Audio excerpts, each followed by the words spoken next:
S धम्मो सनातनो प्रवचन 7वां। जागकर जीना अमृत में जीना है। मनोवैज्ञानिक कहते हैं मृत्यु के संबंध में बहुत सोचना रुगणता है। अगर यही जीवन जीवन है तो वे ठीक कहते हैं, लेकिन उन्हें पता नहीं कि यह जीवन तो जीवन नहीं है। जीवन तो इस तंद्रा के पार है, इस बेहोशी के बाहर है। लेकिन हम इस बेहोशी को खूब संभाल कर चलते हैं। हम कहीं से भी इसे टूटने नहीं देते। बहुत मौके भी आ जाते हैं टूटने के, तो भी हम संभाल संभाल लेते हैं। फिर करवट ले लेते हैं, फिर सो जाते हैं। बुद्ध का पूरा मनोविज्ञान, समस्त बुद्धों का, फिर वे महावीर हों, कृष्ण हों, क्राइस्ट हों या मोहम्मद हों, समस्त बुद्धों का मनोविज्ञान मृत्यु के बोध पर निर्भर है। जिस दिन भी तुम्हें दिखाई पड़ जाएगा कि यह जीवन गया गया है, इसे पकड़ोगे तो भी बचा न पाओगे, कोई नहीं बचा पाया, इसको बचाने की कोशिश में सिर्फ समय व्यतीत होगा, शक्ति क्षीण होगी। इसे बचाने की कोशिश मत करो, यह तो जाएगा ही। यह कोशिश असंभव है। जो थोड़ा सा समय मिला है क्षणभंगुर, उसमें जागने की कोशिश करो। जीवन को बचाने की नहीं, जागने की। क्योंकि जागने से ही तुम्हें एक ऐसी संपदा मिलनी शुरू होगी जो फिर कभी छीनी नहीं जाती, जिसे चोर छीन नहीं सकते, डाकू लूट नहीं सकते, मृत्यु भी जिसे छीन नहीं पाती है। जब तक वैसा स्वर तुम्हारे भीतर न बजने लगे जो सनातन है, शाश्वत है, ओंकार है, जो न कभी शुरू हुआ और न कभी अंत होगा, एस धम्मो सनातनो, ऐसा धर्म तुम्हारे भीतर न उतर आए जो समयातीत है, काल के बाहर है, मृत्यु के हाथ जिस तक नहीं पहुंच पाते, तब तक तुम जिए जरूर, जीवन को बिना जाने जिए। तुम सोए, तुमने झपकी ली, तुम नशे में रहे, तुम होश में न आए। बुद्ध की सारी जीवन प्रक्रिया को एक शब्द में हम रख सकते हैं, वह है अप्रमाद, अवेयरनेस, जागकर जीना। जागकर जीने का क्या अर्थ होता है? अभी तुम रास्ते पर चलते हो, बुद्ध से पूछोगे तो वे कहेंगे यह चलना बेहोश है। रास्ते पर दुकानें दिखाई पड़ती हैं, पास से गुजरते लोग दिखाई पड़ते हैं, घोड़ागाड़ी, कारें दिखाई पड़ती हैं, लेकिन एक चीज तुम्हें चलते वक्त नहीं दिखाई पड़ती, वह तुम स्वयं हो। और सब दिखाई पड़ता है। पास से कौन गुजरा, दिखाई पड़ा। राह पर भीड़ है, दिखाई पड़ी। रास्ता सुनसान है, दिखाई पड़ा। सब तुम्हें दिखाई पड़ता है, एक तुम भर दिखाई नहीं पड़ते। यही तो सपना है। यही तो स्थिति जीवन की है, जागने की है। जिसे तुम जागना कहते हो उसमें और नींद में कोई अंतर नहीं मालूम होता। दोनों में एक बात समान है कि तुम्हें कोई पता नहीं चलता। भीतर अंधेरा है, भीतर दिया नहीं जला। इसको बुद्ध प्रमाद कहते हैं, मूर्छा कहते हैं। अपना ही पता न चले, यह भी कोई जिंदगी हुई। चले उठे बैठे, उसका पता ही न चला जो भीतर छिपा था। अपने से ही पहचान न हुई, यह भी कोई जिंदगी है। अपने से ही मिलना न हुआ, यह भी कोई जिंदगी है। और जो अपने को ही न पहचान पाया, और क्या पहचान पाएगा। निकटतम थे तुम अपने, उसको भी न छू पाए, और परमात्मा को छूने की आकांक्षा बनाते हो। चांद तारों पर पहुंचना चाहते हो, अपने भीतर पहुंचना नहीं हो पाता। स्मरण रखो, निकटतम को पहले पहुंच जाओ, तभी दूरतम की यात्रा हो सकती है। और मजा यह है कि जिसने निकट को जाना, उसने दूर को भी जान लिया, क्योंकि दूर निकट का ही फैलाव है। उपनिषद कहते हैं, वह परमात्मा पास से भी पास, दूर से भी दूर है। क्या इसका यह अर्थ हुआ कि उसे जानने के दो ढंग हो सकते हैं, कि तुम उसे दूर की तरह जानने जाओ या पास की तरह जानने जाओ? नहीं, दो ढंग नहीं हो सकते। जब तुम पास से ही नहीं जान पाते तो तुम दूर से कैसे जान पाओगे? जब मैं अपने को ही नहीं छू पाता, परमात्मा को कैसे छू पाऊंगा? जब आंख अपने ही सत्य के प्रति नहीं खुलती, तो परमात्मा के विराट सत्य की तरफ कैसे खुल पाएगी? इसलिए बुद्ध चुप रह गए, परमात्मा की बात ही नहीं की। वह बात करनी फिजूल है। सोए आदमी से जागकर जो दिखाई पड़ता है, उसकी बात करनी फिजूल है। सोए आदमी से तो यही बात करनी उचित है, कैसे उसका सपना टूटे, कैसे उसकी नींद टूटे। अप्रमाद अमृत का पथ है और प्रमाद मृत्यु का। जो भी सोए सोए जी रहा है, वह मौत में जा रहा है। वह रास्ता मौत का है। जो जागकर जी रहा है, वह अमृत में चलने लगा। वह रास्ता अमृत का है। क्योंकि तुम्हारे भीतर जागते ही तुम्हें उसका पता चलता है जो मिट ही नहीं सकता। तुम एक ऐसे घर के वासी हो जिसमें अमृत भी छिपा है, अमृत के झरने छिपे हैं, लेकिन रोशनी नहीं है। रोशनी लानी है। घर अंधेरा है। झरने अमृत के छिपे हैं, खजाने शाश्वत के छिपे हैं, लेकिन घर अंधेरा है। और तुम अंधेरे घर के वासी हो। और तुम अगर कभी आंख भी खोलते हो तो खिड़की पर खड़े होकर बाहर देखते हो। सांसारिक लोगों को सन्यासियों का दिमाग सदा से खराब मालूम पड़ा है। वह उनकी आत्मरक्षा की दृष्टि है। अगर सन्यासी ठीक है, तो फिर तुम पागल हो। तो बेहतर यही है कि सन्यासी पागल है, ऐसा मानकर चलो। इससे कम से कम अपनी सुरक्षा होती है। फिर तुम्हारी भीड़ है। इसलिए तुम जो कहते हो वह भीड़ का वचन है। भीड़ के वचन झूठे हों तो भी सच मालूम होते हैं। चलते उठते बैठते कुछ भी करो, बुद्ध ने कहा एक काम करना मत भूलो, होशपूर्वक करो। बुद्ध अपने भिक्षुओं को कहते थे कि चलो भी रास्ते पर, तो रास्ते को ही मत देखो, अपने को भी देखते हुए चलो कि मैं चल रहा हूं। भाषा में कहने की भीतर जरूरत नहीं है कि मैं चल रहा हूं, लेकिन यह प्रतीति बनी रहे कि मैं देख रहा हूं। और तुम बड़े हैरान होगे, एक अनूठा अनुभव होगा। एक सुंदर स्त्री रास्ते से गुजरती है। अगर तुम्हें यह भी होश रहे कि मैं देख रहा हूं, सुंदर स्त्री वहां है, मैं यहां हूं और मैं देख रहा हूं, तुम अचानक हैरान होगे यह बोध कि तुम देख रहे हो और कामना पैदा नहीं होती। भूल जाओ कि मैं देख रहा हूं। बस सुंदर स्त्री दिखाई पड़ती है और वासना जग जाती है, कामना पैदा हो जाती है। किसी का महल दिखाई पड़ता है, मन में सपने बनने लगते हैं, ऐसा महल मेरा भी हो।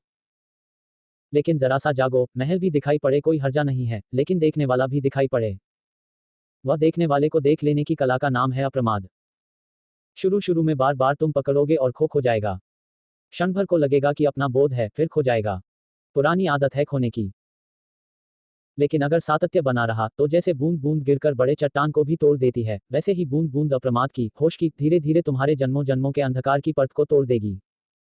और पहले दिन भी जब किरण तुम्हारे भीतर उतरेगी तब तुम पाओगे, अरे, हम जिसे खोजते थे वह सदा घर में था।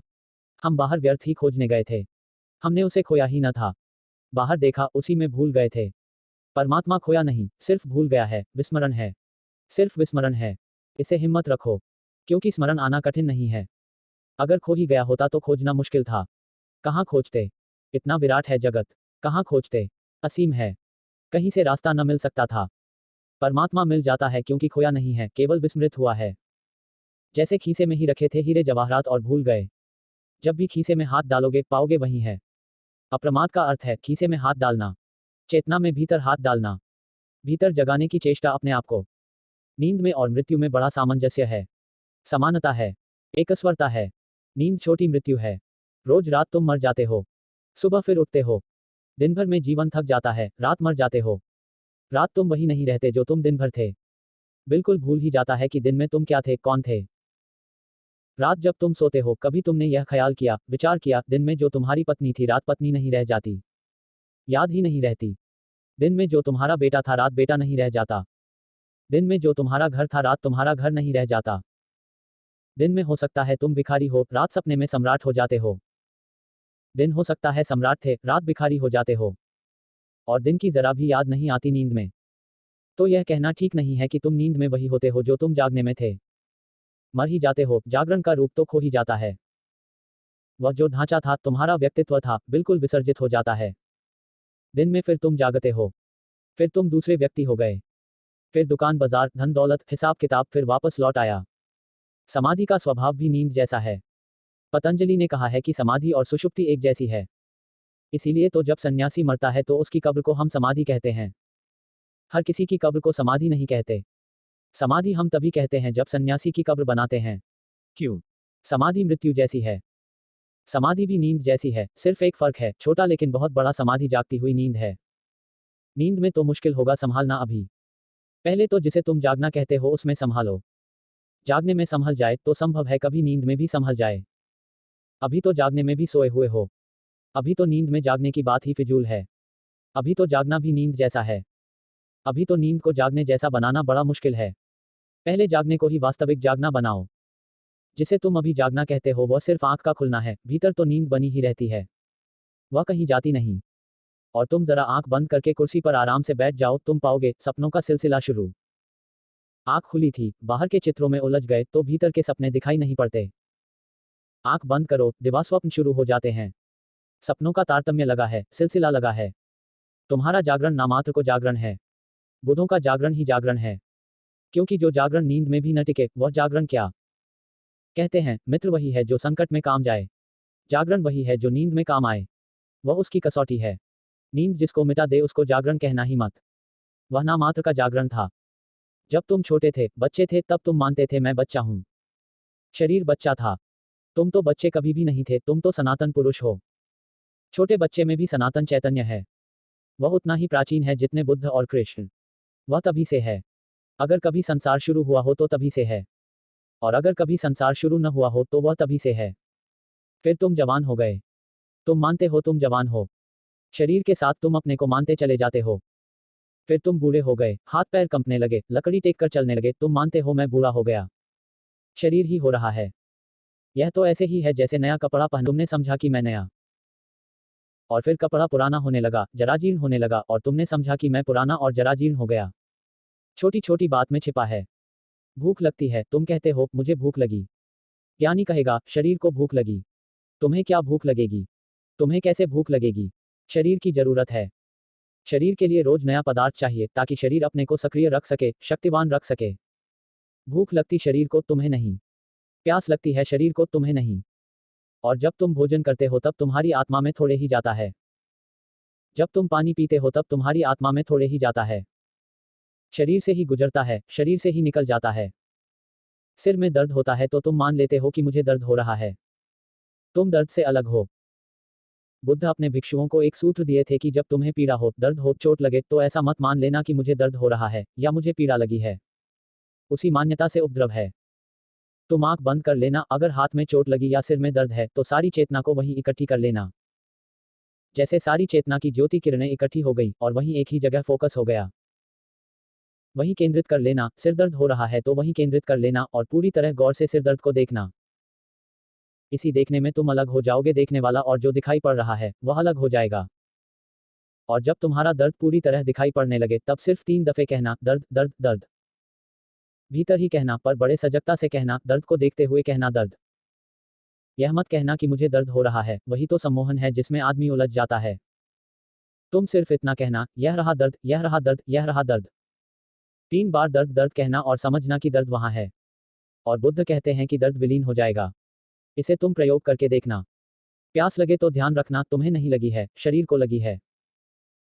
बुद्ध अपने भिक्षुओं को कहते थे, जब भी कोई तुम्हें चीज ज्यादा सताने लगे तो 3 बार ध्यान करके 3 बार कहना, प्यास प्यास प्यास। और तुम पाओगे प्यास अलग हो गई। और जैसे ही प्यास अलग हो जाती है, उसकी पकड़ छूट जाती है। तब तुम्हें ऐसा लगता है जैसे प्यास किसी और को लगी, भूख किसी और को लगी, बूढ़ा कोई और हुआ, रोग किसी और को आया, तुम अलग हो जाते हो। यह अलग हो जाने की कला ही अप्रमाद है।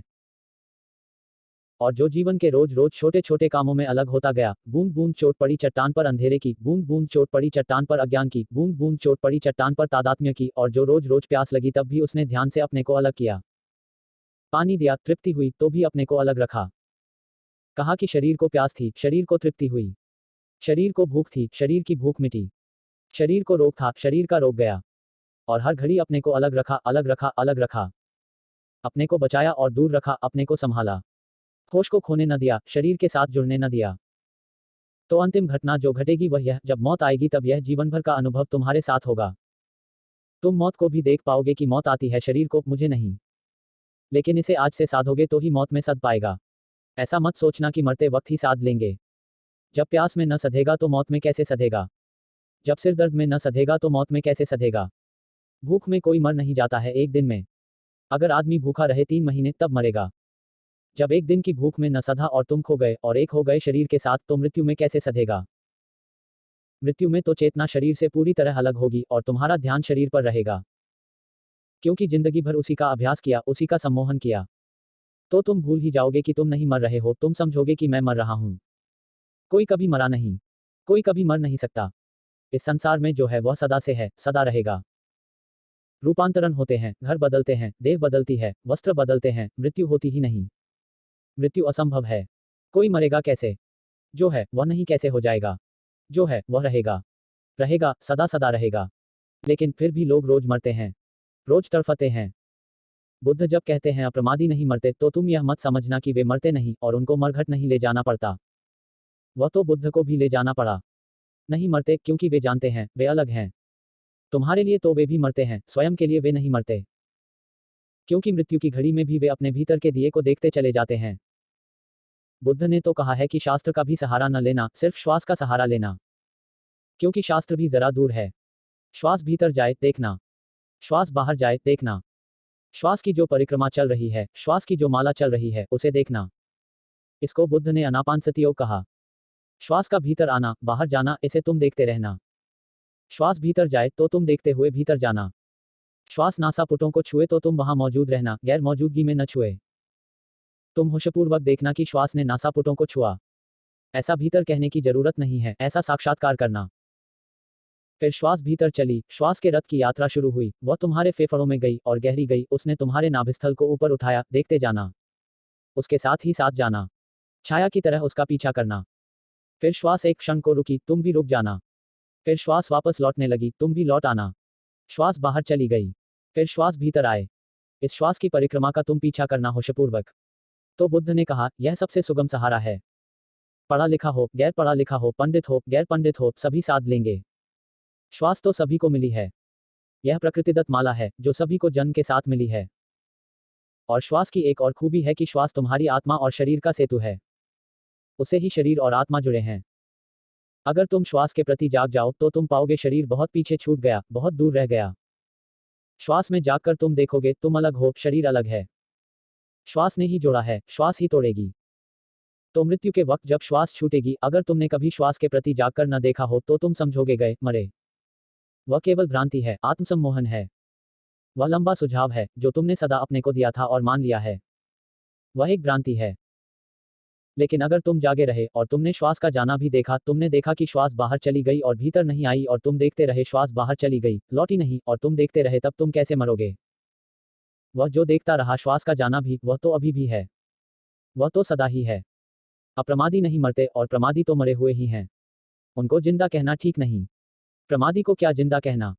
सोए हुए आदमी को क्या जिंदा कहना? बुद्ध के समय तक पंडित शब्द खराब नहीं हुआ था। पंडित का अर्थ होता है शाब्दिक प्रज्ञावान, जो प्रज्ञा को उपलब्ध हो गया है। बुद्ध के समय तक पंडित शब्द समादृत था। आज नहीं है। आज पंडित शब्द एक गंदा शब्द है। उसमें रोग लग गया। अब पंडित हम उसको कहते हैं जिसको शास्त्र का ज्ञान है। बुद्ध के समय में पंडित उसे कहते थे जिसे स्वयं का ज्ञान है।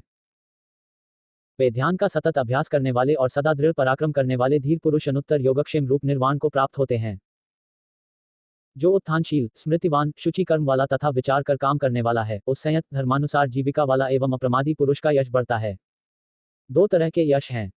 एक तो जो दूसरे तुम्हें देते हैं, और एक जिससे दूसरे का कोई प्रयोजन नहीं, तुम अपनी अंतरात्मा में जिसे जन्माते हो। एक तो धन का यश है, पद का यश है, राजनीति है, संसार का फैलाव है, वहां का यश है। उस यश को बहुत मूल्य मत देना, क्योंकि मौत उस सब को छीन लेगी। मरे नहीं कि लोग भुलाने को तत्पर हो जाते हैं। मरघट ले जाने को उत्सुक हो जाते हैं। 4 दिन बाद कहानी भी नहीं रह जाती।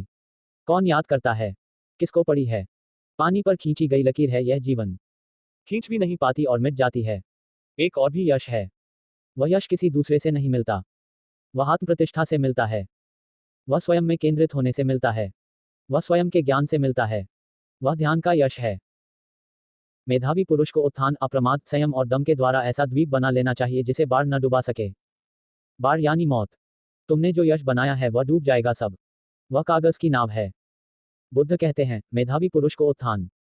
उत्थान एक प्रक्रिया है जिसमें तुम जीवन चेतना को ऊपर की तरफ उठाते हो।